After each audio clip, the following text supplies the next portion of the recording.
Mesopotamian thought, Mesopotamian religion, Mesopotamian theology. And so tonight we're going to talk about the kind of the next event, and we're going to talk about this divine allotment and the disinheritance of the nations, which is really a powerful theme because, as the author kind of stated, is really the setup for the rest of for understanding the rest of the Old Testament, understanding the wars that happened, understanding the idolatry that was happening in other nations, understanding how Israel kept getting corrupted because of their association with other nations. So all of that is kind of tied up in what we're going to be studying tonight. So there are basically three major events that kind of inform this supernatural worldview that the author is always alluding to, and also the theology of the Old Testament. It's like three major events. The first is the fall, which we talked about in great detail. We talked about the serpent, what the serpent actually represented, that the serpent was actually a divine being. And we then later on made the connection that the same serpent in Genesis was the being who we consider the devil in the New Testament, right, or Satan. And then we talked about this second event, the flood and the divine transgression, which was these divine beings coming to earth and taking wives from the human race and having children with those earthly women, children who were part divine, part human, giants. We talked about that last week. That's the second major event. And the third major event is the building of the Tower of Babel, and this idea that the nations were disinherited or scattered, and Yahweh broke relationship with the nations. So that's the third major event that we're going to deal with tonight. So we've dealt with the fall, we've dealt with the flood last week, and then this week, well, not last week because we didn't meet, week before last. And then this week, we're going to deal with this idea of the Tower of Babel and what that represents and what the punishment for that was. So some initial thoughts. Again, those three events kind of frame the rest of the Old Testament, and they really kind of help us to frame the rest of the Bible. And what they highlight is the danger of doing life apart from God, doing life on your own terms, right?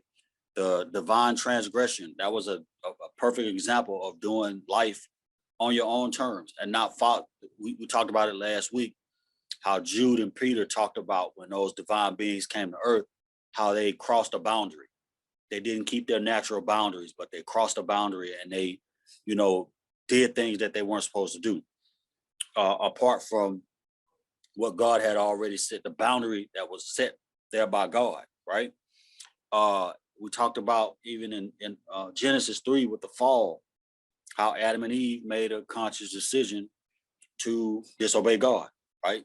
So all of these, and then we're going to see tonight with the Tower of Babel, the problem with what that represents and what the tower actually means and why the punishment that came after the tower actually matters. So we're going to talk about that.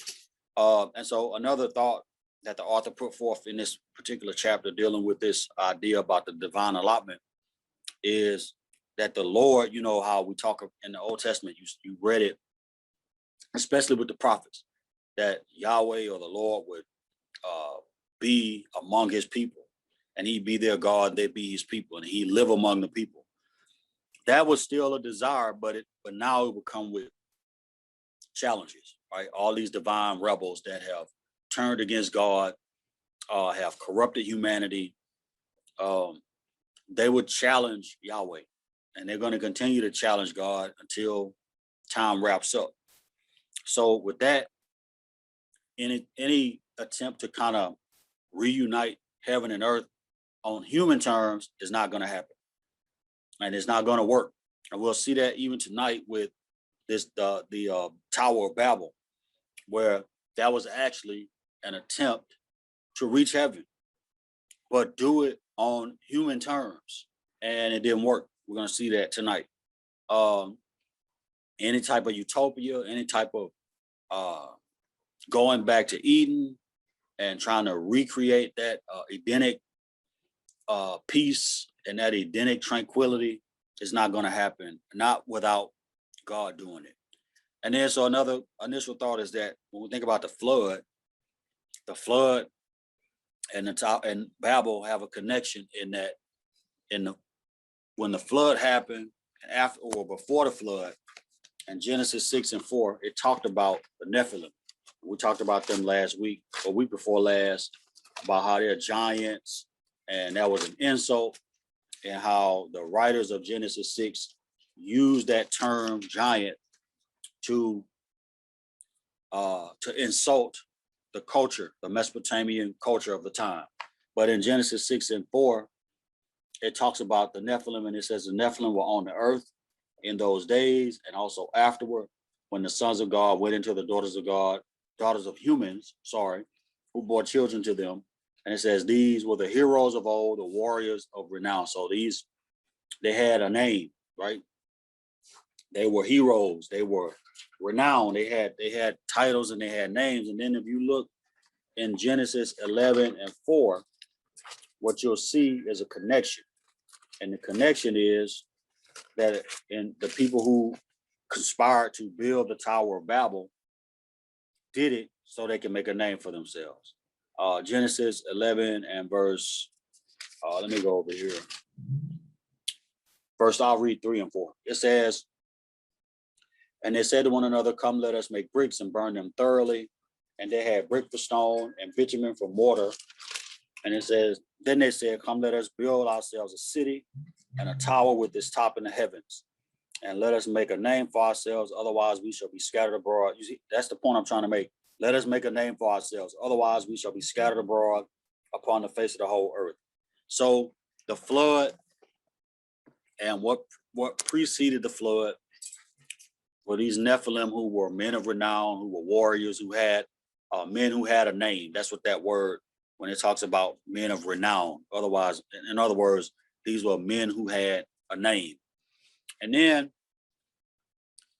in Genesis 11, you see again, it says, let us build a city for ourselves, a tower with its top to heaven. Let us make a name for ourselves. So that's the connection, is they're trying to make these people are seeking to make a name for themselves and not glorify God, right? They're trying to do it apart from God. So we're going to see that tonight, a lot of it. All right. Never mind. So when we look at Genesis 10 and Genesis 11 together, right? One of the things in Genesis 10 that comes up is Nimrod. We talk about Nimrod. They talk about Nimrod in Genesis 10, 8 through 11. Let's read that real quick. Because Nimrod is basically the father of both Assyria and Babylon. He set both of those cities up. Genesis 10, and according to the author, his name actually means rebel, right? Or one who rebels. So in Genesis 10, verses 8 through 11, it says, Cush became the father of Nimrod. He was the first on the earth to become a mighty warrior. And then it says, he was a mighty hunter before the Lord. Therefore, it is said, like Nimrod, a mighty hunter before the Lord. Verse 10, the beginning of his kingdom was Babel, Erech, and Akkad, all of them in the land of Shinar. And then verse 11 says, from that land he went into Assyria and built Nineveh, Rehoboth-ir, Calah, and reasoned between Nineveh and Calah, and said, that is the great city. And then verse 13 says, Egypt became the father of Ludim, Anamim, Lahabim, Naphthuim, Pathrusim, and then Casluhim, and then Captorhim, from which the Philistines come. So with this, in this Genesis 10, if you read it from beginning to end, it's basically chronicles where all the nations come from, where Egypt comes from, where Canaan comes from, where Babylon comes from, where Assyria comes from. And so Nimrod is considered like the progenitor of Assyrian and Babylonian civilizations. And I put on it as a title to this slide, a precursor to destruction. Because if you think about Assyria and if you think about Babylon and what they did historically as it relates to Israel, you'll understand why I said that this Nimrod and Assyria and Babylon are precursors to destruction, because both Assyria and Babylon eventually attacked Israel. Assyria attacked the northern kingdom, which was Israel, with the capital in Samaria, and took them into captivity. And then Babylon attacked the southern kingdom, which was Judah and Benjamin, with Jerusalem as the capital, and they took them into captivity. And so this attack and captivity happened. It was right after Solomon died. Solomon died, his two sons, they took over the kingdom, and then Jeroboam came in, and he was the one who caused the split. So there were 10 tribes in the north. It was 12 tribes total, 10 in the north, 2 in the south. And so the northern kingdom eventually fell victim to Assyria. Southern kingdom eventually fell victim to Babylon. So Nimrod kind of is the progenitor of both of those civilizations. And again, when we talk about Nimrod, he was considered a mighty warrior, just like the Nephilim. That same term, Gibor, that was used for the Nephilim is used for Nimrod. And the Table of Nations in Genesis 10, 1 through 32 is kind of like a bridge between Genesis 6 and the building of the Tower of Babel and the punishment that followed that. All right, so the Table of Nations is basically talking about the different nations and where they sprang from. I'm gonna read a little bit of that. I'm gonna start at 10 and 1. It says, these are the descendants of Noah's sons, Shem, Ham, and Japheth. Children were born to them after the flood. So again, all this is post-flood. We talked pre-flood and flood last week. This is all post-flood. After Noah, after the water dried up, and after the dove came back with the twig in his mouth, letting Noah know that it wasn't ready. Then he came. Then the dove left and didn't come back, and that's how Noah knew that the water had dried up. But this was after the flood. So it says in chapter 10, verse 2, the descendants of Japheth, Gomer, Magog, Madai, Javan, Tubal, Meshach, and Tiras. And it says the descendants of Gomer, and it's Ashkenaz, Rephath, and Togarmah. And then it's the descendants of Javan, Elisha, Tarshish, Kittim, and Rodanim. And then it says, from these, the coastland people spread. These are the descendants of Japheth in their lands with their own language and by their families in their nation. So when you go through chapter 10, it basically lays out where all the different nations sprang from, the Table of Nations, that's what it's called. And again, when you get to Nimrod, it talks about how he built Babylon and how he built Nineveh. And then it talks about Canaan. And then it talks about Shem, whose descendants of Shem were Elam, Asher, Arapashad, Lud, and Aram. And it talks about, and the reason I'm saying this is because when you look at the Old Testament, a lot of these names are familiar, right? We can think about the king of Aram, we think about the king of Edom, we think about the king of, we think about Canaan, the promised land. And so all of these names mean something in the grand scheme of the Old Testament. All right. So let's talk about the Tower of Babel and what this means, right? Because after the Table of Nations, after chapter 10, we jump right into chapter 11, which deals with the Tower of Babel, right? If you can see the screen, what's shown on the screen is what's called a ziggurat. right? It is an ancient Mesopotamian temple. And ziggurats have religious significance because in the ziggurat, just like the pyramids in Egypt, were considered conduits, right? They were considered like portals between the earthly realm and the spiritual realm. And so when you think about the Tower of Babel, most of your historical evidence and your scientific evidence point to that tower being a ziggurat. Now, the description of it touching heaven, let's read that right quick. Chapter 11, verse 1. It says, now the whole earth had one language and the same words. And as they migrated from the east, they came upon a plain in the land of Shinar and settled there. And they said to one another, come, let us make bricks and burn them thoroughly. And they had brick for stone and bitumen for mortar. And then verse 4 says, they said, come, let us build for ourselves a city and a tower with its top in the heavens. So obviously, there's no way possible to build a tower that reaches to the heavens, but you got to think about the context in which you're dealing. When you think about these ancient cultures, anything that was higher than,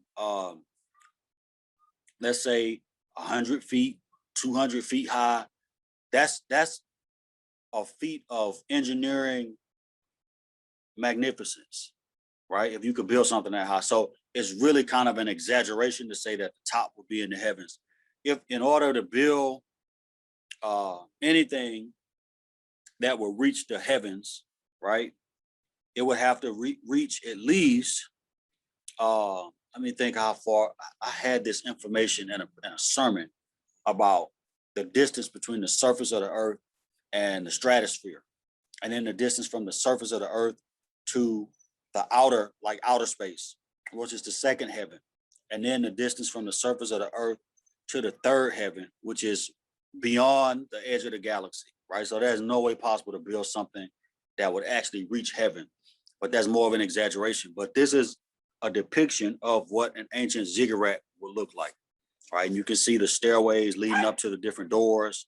And again, it's kind of in the same vein of a pyramid. It's considered to be a spiritual conduit between earth and heaven. So the Tower of Babel would probably have looked something like this or something similar to this. All right. So why is the Tower of Babel? Why does it matter? It matters because, number one, there's no way to get to God apart from Christ, or apart from God inviting you, like he invited Moses up the mountain, or like he invited Abraham to come into covenant with him, or like he invites us through Christ. There's no other way to get there, right? So the ziggurat or the Tower of Babel itself is a form of rebellion, right? God saw that as rebellion. Let's look at what it says. Verse 5 says, well, let's go back up to verse 4. It says, come, let us build up for ourselves a city and a tower with its top in the heavens, and let us make a name for ourselves. And then it says, otherwise, we shall be scattered abroad upon the face of the whole earth. And then in verse 5 says, the Lord came down to see the city and the tower which mortals had built. So there's the line right there, the passage of scripture right there. That's God basically dealing with these people in a condescending manner, right?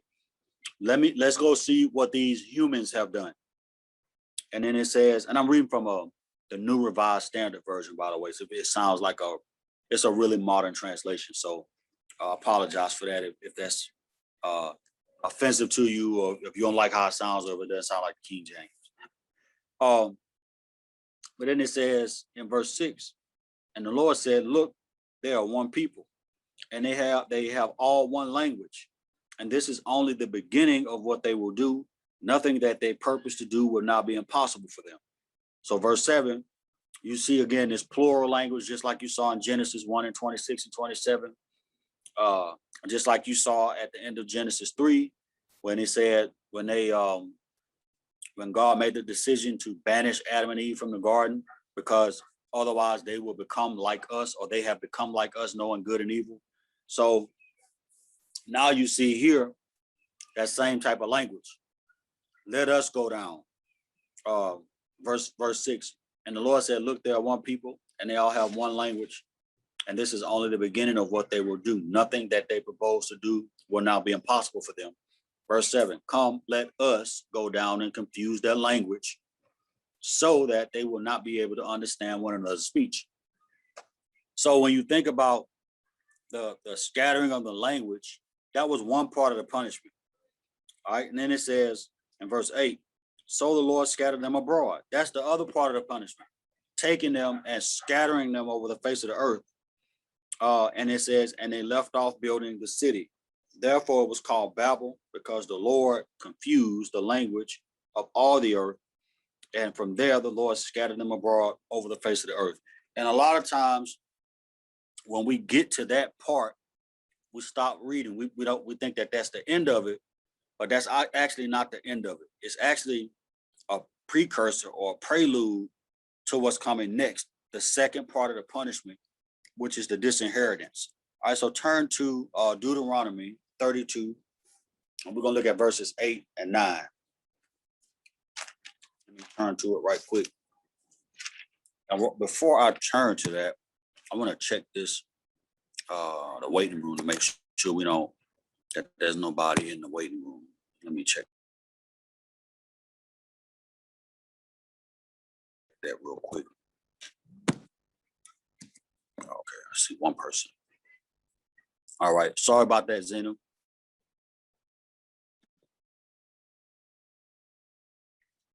All right, so in Deuteronomy 32, 8 and 9, this is really a huge part of the number one, the supernatural worldview of the Bible. Number two, it's really a huge piece of information towards understanding the theology of the Old Testament and why certain things happen the way they did. Because after Babel, after the scattering, after the confusion of the languages and the scattering of the people abroad, what you see now is what the author refers to as the disinheritance of the nations. All right, so let's look at Deuteronomy 32, verses 8 and 9. We'll come back to Deuteronomy 4, 19 and 20, but we're going to look at Deuteronomy 32 first. It says in Deuteronomy 32, 8 and 9. Let me read 7. It says, remember the days of old. Consider the years long past. Excuse me. Ask your father, and he will inform you. Your elders, and they will tell you. Verse 8. When the Most High, this is the part dealing with the disinheritance. It says, when the Most High apportioned the nations, when he divided humankind, he fixed the boundaries of the peoples according to the numbers of the gods, or the sons of God. And it says the Lord's own portion was his people, Jacob, his allotted share. So you see right there, the author's making this point that, yes, God scattered the nations. He apportioned them. He set different rulers over them, not human rulers now, not necessarily, but divine rulers. That's what it means when it says in verse 8, when he divided, let me go back up, when the Most High apportioned the nations, when he divided humankind, and he fixed the boundaries of the people according to the number of the sons of God, or the gods, right?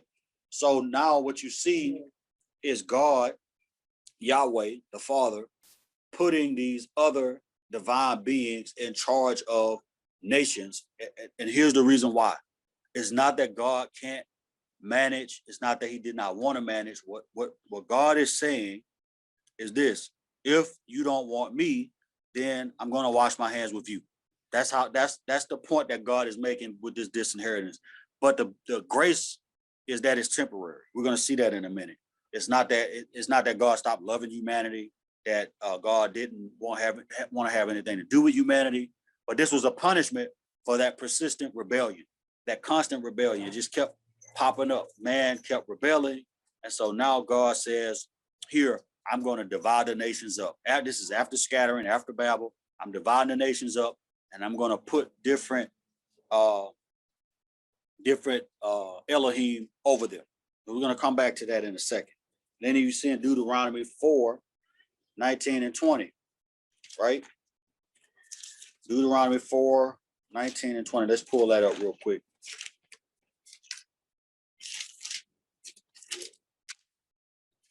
Where I can get to it. All my pages stuck together. Deuteronomy 4, 19 and 20, it says this. This is Moses giving commandments and teaching the people to be obedient when they get to Canaan. And he says this in verse 19.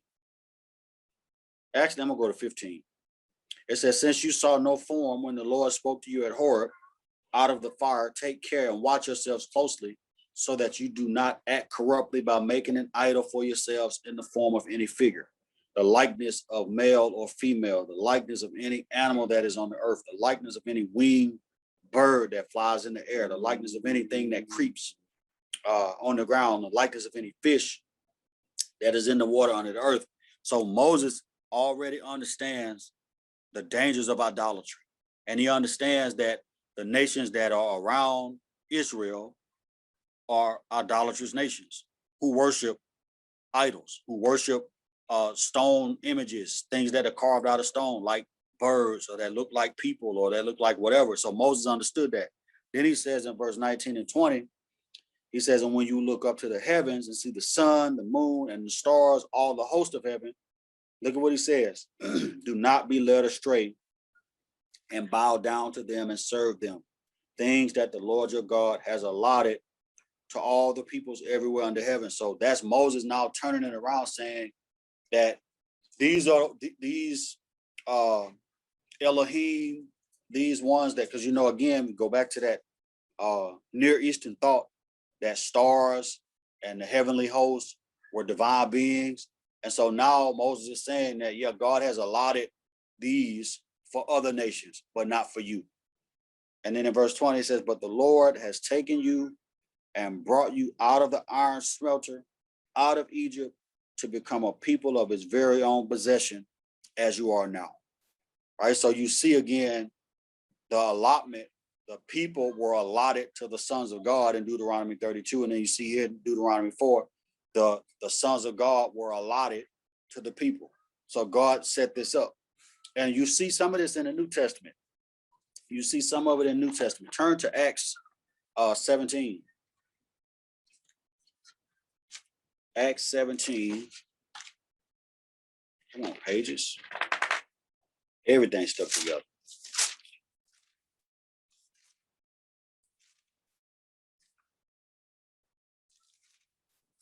And verse 26. Acts 17, verse 26. It says, from one ancestor, he made all nations to inhabit the whole earth. And he allotted the time. So there's that word allotment again. He allotted the times of their existence. Here's the other part. And the boundaries of the places where they could live. So again, that's the scattering of the people across the face of the earth. And if you go back to the table of nations, you can see all these people were in different places already. And then when they were scattered, now they have different boundaries where they would live. And then it says, verse 27, so that they would search for God. Not that's the linchpin right there. Not that they would start worshiping idols and that they would start trying to build towers to heaven and try to reach the heavens in their own means, but the scattering and the boundaries were not, they were punishment, but they were punishment for the purpose of the people actually trying to find God, get back to God. What happened? I want to know what happened. This is not how I want to live, right? And so then it says that they might search for God and perhaps grope for him and find him. Groping is what you do when you're in a dark room and you can't find a light switch. You start feeling the wall, running your hand down the wall, reaching for stuff. And obviously, if you're apart from Christ, you're in darkness. That's why scripture tells us that he called us out of darkness into his marvelous light, right? There's that clear distinction. Isaiah said in and I think it was in Isaiah 48, that the nations have seen a great light. Those who were in darkness have seen a great light. So the difference between light and darkness actually matters. And the Bible is clear that God is light and everything else apart from God is darkness, right? So you can see that in verse, and then he says, perhaps grope for him and find him, though indeed he's not far from each one of us. So he's imminent right there, wanting us to find him, wanting us to look for him. But he's already found us. That's the beauty of grace right there. And then verse 28 says, for in him we live and move and have our being, even as some of your own poets have said. So you can see traces of this idea of this disinheritance in the New Testament. And then you see a very clear picture of it in the second chapter of Acts. Let's read that right quick. Because see, what happened at Babel is reversed in Acts chapter 2. And that's how you know that God is a God of grace and a God of love, and that God that washed his hands with us. Because if God washed his hands with us, Christ would never have come. The Gentiles would never have been invited in. None of that would have happened. But if you look in Acts chapter 2, let me find it real quick. At Pentecost, let's see. Where am I? Here we go. Chapter 2, verse 1. It says, now, this is after the disciples were in the upper room and the cloven tongues of fire came upon them and they were able to speak in other languages. That matters, right? If at Babel, all the languages were confused and scattered, the fact that these disciples who had not been trained in speaking any language other than the language they already knew, and God gave them the ability to speak another language, that matters. Watch, and let me show you why it matters. Acts chapter 2, verse 1. When the day of Pentecost had come, they were all together in one place, and suddenly from heaven there came a sound like a rush of a violent wind, and it filled the entire house where they were sitting. It says, divided tongues as a fire appeared among them, and a tongue rested on each of them. All of them were filled with the Holy Spirit and began to speak in other languages as the Spirit gave them ability. And then verse 5. Now you got to remember, Pentecost is a pilgrimage type of holiday. So there were a lot of Jews in Jerusalem who had traveled there from a lot of different places. I think there was like 15, they were speaking in 15 different languages, and there were about 3,000 people out there. It says, now there were devout Jews from every nation under heaven living in Jerusalem. So you see right there what happened at Babel with the scattering. Now everything is being pulled back together. And it says in verse 6, and at this sound, the crowd gathered and was bewildered, because this is the killing part right here. Each one heard them speaking in the native language of each.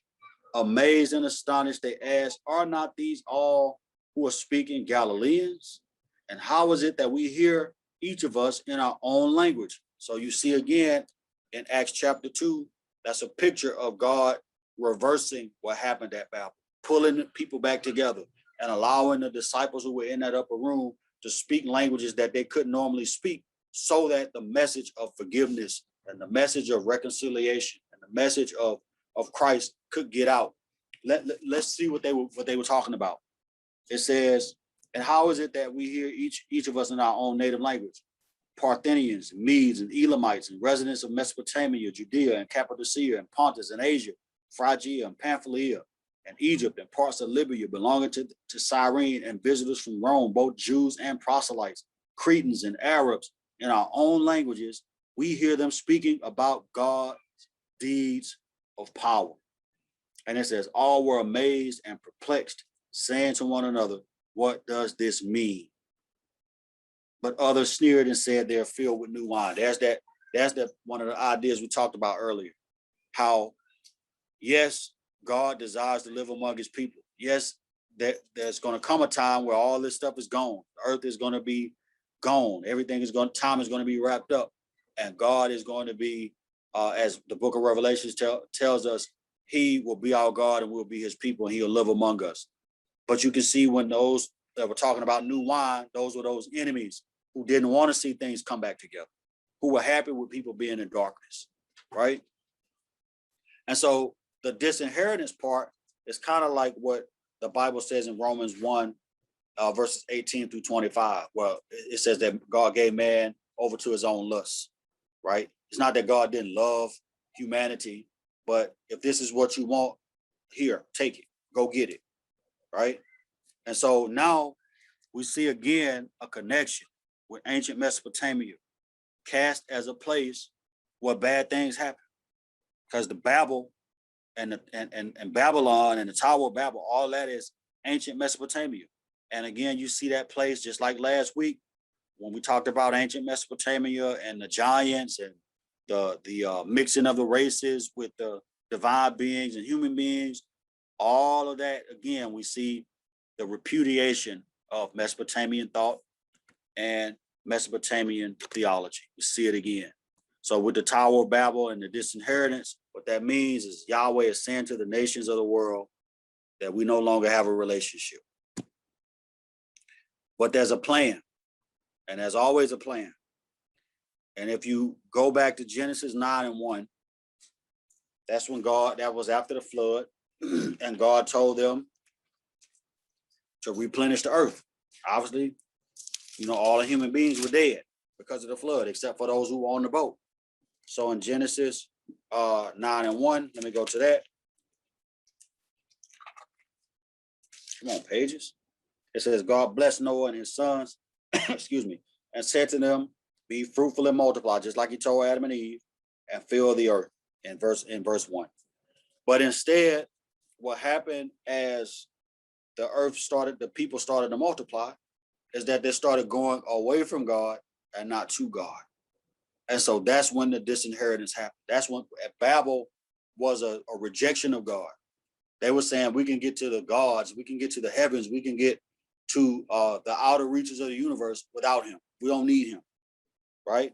But the grace and the mercy is that out of all of this mess that was happening between Genesis 9 and Genesis 11, in the 12th chapter of Genesis, God called Abraham, or Abram, out of the mess.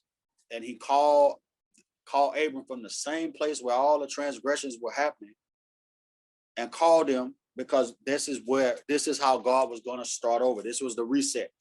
Just like the flood was a reset. Just like, kicking Adam and Eve out of the garden was a reset. This now would be another reset. Genesis 12, turn to that real quick. Verses 1 through 3. It says, now the Lord said to Abram, go from your country and your kindred and your father's house to the land that I will show you.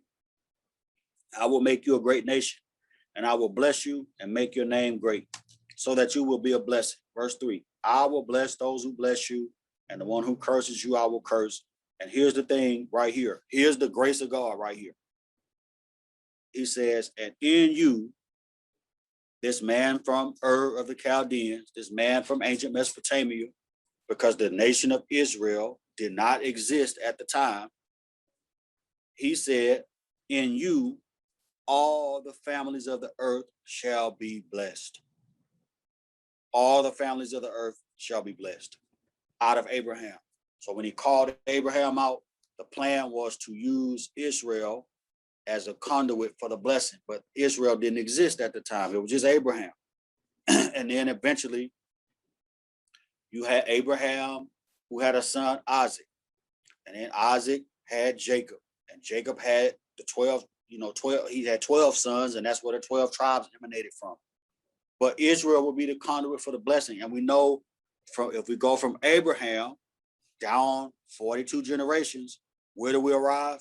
At Christ.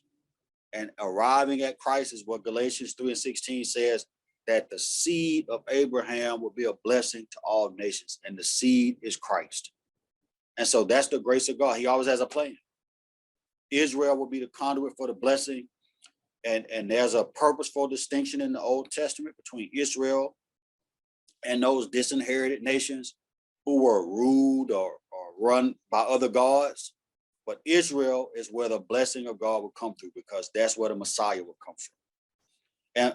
And to make a quick point on the disinheritance. Have you ever, and I'll pause right here. We got about we'll take about 5 more minutes or 6 more minutes. But have you ever thought about why there's so many religions in the world? How you think about it? You got Hinduism, you got Buddhism, you got Islam, and then you got all these other religions, all these other places. Have you ever thought about the fact that the reason all those other religions, have you ever, if you just Google Hinduism, you're talking about hundreds of gods that they worship for all different stuff. Some gods they worship for water, some they worship for fertility, some they worship for this or for that. And that's why they're always making sacrifices and burning incense and all this other, because they're trying to stay in good with all of these gods. And have you ever thought about the fact that that one instance in Genesis, when the people were scattered and the nations were disinherited and they were ruled basically by God, other gods, lesser gods, that's where all these other religions sprang from and all these other forms of worship. And they worship, I mean, people worship all types of different stuff. Animals, idols, false gods, all types of stuff. And all of that can be traced right back to here. Anybody, we'll pause right here for a second before we move on. But has anybody ever thought of that?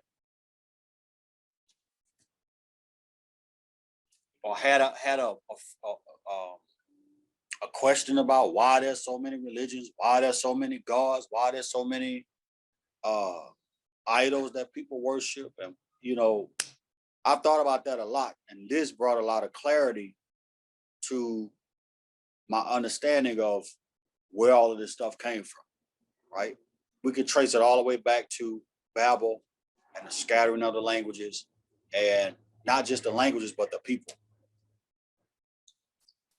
And we can trace it back to Deuteronomy 32, where the nations were divided up among the sons of God. All right. Anybody have a comment on that before we move on and hit this last slide?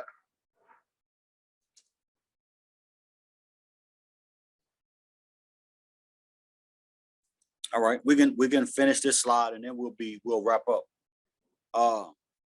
Again, so the disinheritance was temporary, thank God. The other nations, we talked about that, were allotted to the sons of God. There's a debate over Deuteronomy 32:8 when it talks about the nations being allotted to the sons of God. Some translations say sons of Israel, but that's not accurate, because number one, Israel didn't exist when the disinheritance happened. It's not listed in the table of nations. Abraham was not in covenant with God at the time of the disinheritance. And then the Dead Sea Scrolls, the language in the Dead Sea Scrolls points to the fact that the sons of God is accurate.